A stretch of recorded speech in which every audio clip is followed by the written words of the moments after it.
Okay, so I am at my friend's place, and we're just going. He deals with collectible items, and this is a picture of one of the very first American soldiers to go to Ground Zero at Hiroshima after the bomb was dropped. What was his name? Do you know? I can tell you that in a moment. Okay, so that's him, and these are some items that he brought back from Hiroshima. You can see the burns inside that. This is a sake bottle as well, this broken one. And there's some broken cups. Wow. Somewhere in here.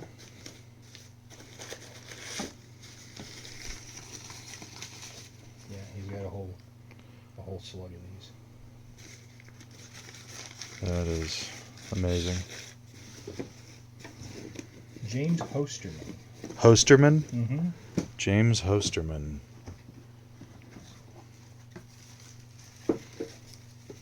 See the burns really well on that one.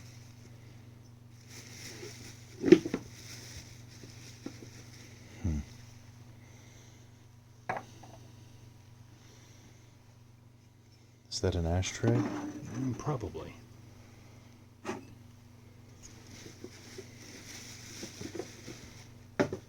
So all of these items he himself brought back. It's not a collective of items that were added to one box. No, these are all his Huh.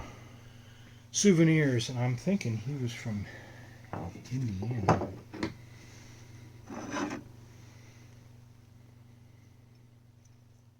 He was wounded on Leyte, December 11th of 44.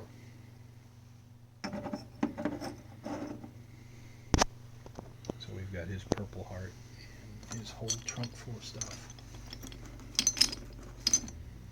Any idea what that is? That is that's the follower from an Arisaka rifle. That's the part that sits in the box magazine and then shoves bullets up through into the chamber. Okay. Well, that is quite fascinating. Is that the box that you thought the Trinitite was in? That's the box that I knew this stuff was. Oh, okay. It's the box for Japanese artillery shell fuses. Huh.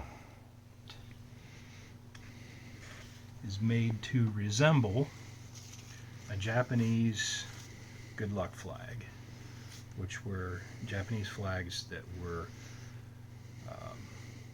signed by friends and relatives and well-wishers, and they were they had a religious significance to them. The guys carried. They were really super popular souvenirs with the Marines and the GIs, and the demand for souvenirs was higher than the supply for souvenirs. So at some point in the Philippines, these guys went into the flag making business and they created Japanese flags that weren't actually Japanese flags, and then they defrauded their fellow servicemen by selling them as souvenirs when they were in fact fakes made during the war. Wow. Before it's even over. And If there's a dollar that can be made, it's going to be made. Yeah, and that's not even all that well done. No, it's actually not. That looks terrible. But And someone would believe that. someone would believe that, and I strongly suspect that this is going to be one too.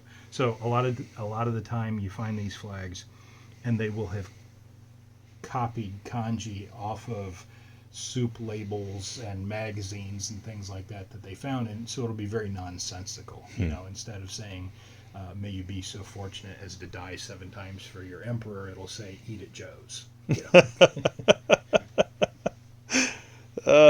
That is a hoot. So anyway, as I told you, I'm at my friend's place here, and the business he runs is called Advance Guard Militaria. And that is advanceguardmilitaria.com.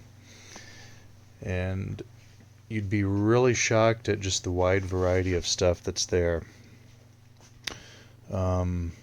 Spanning pretty much every modern war. Everything from the Civil War to Vietnam. Wow. Mostly World War I and World War II. That's something. Is that the Trinitite? No, there is no Trinitite No. here. I thought that I had something with glass fused to it, but I'm remembering that incorrectly. It was the burn bottles that we have. The things with the glass fused to it were some sake dishes that came into Antiques Roadshow in Newport, Rhode Island. Oh, So I'm conflating two.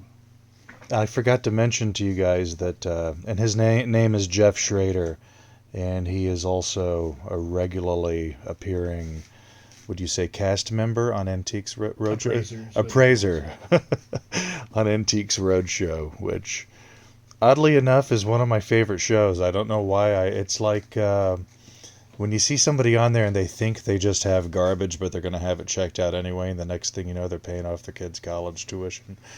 It can be equally interesting when they think they have, the Hope Diamond, and it turns out they have driveway gravel too. So. Yeah. All right. Cool. Well, how about that?